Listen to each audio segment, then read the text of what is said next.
The idea that we might say that this is catastrophic is wrong.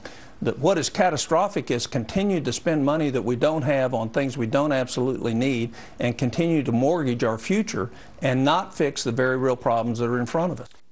All right, that was Senator Tom Coburn on Democrats' argument that not raising the debt ceiling would be catastrophic. The battle over the debt is in full swing, even with Congress on a 2-week vacation.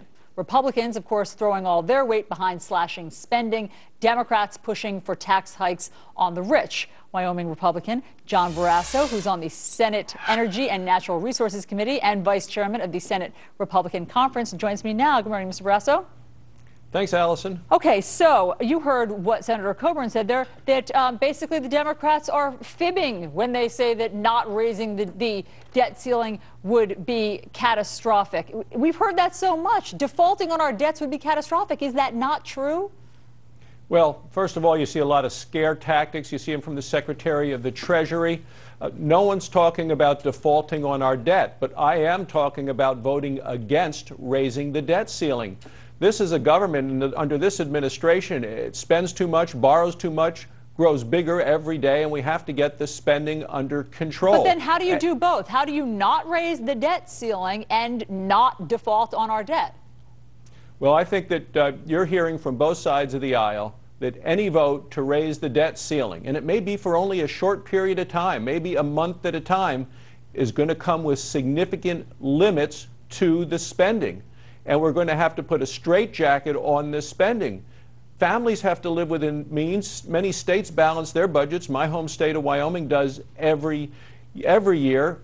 And it's time for Washington to get that message. We need a balanced budget amendment to the Constitution. So you would vote to raise the debt ceiling if it came with some conditions?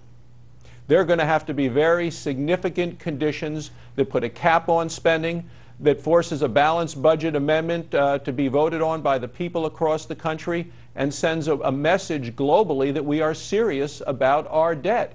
You know, last week when the Standard & Poor's, after the president's speech, said that they had questions about the credibility of the United States long term, this is the first time they've done that for 70 years, and it's because we don't have a legitimate plan to get the spending down. You know, Democrats are talking about raising taxes. And there are some new polls out that suggest that the American public is okay with raising taxes on the wealthiest Americans, maybe the millionaires. Would you be okay with raising taxes on the uber wealthy? No, I don't think we should raise taxes on anyone. The problem is when we send more tax money to Washington, Washington just spends it.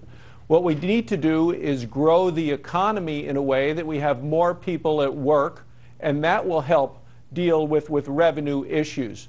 But I think to raise taxes on the job creators in this country just hurts our jobs market and our economy even more so, and that's the wrong direction to go. Washington dug this hole. It's not the people that create the jobs in the country that put us in this situation.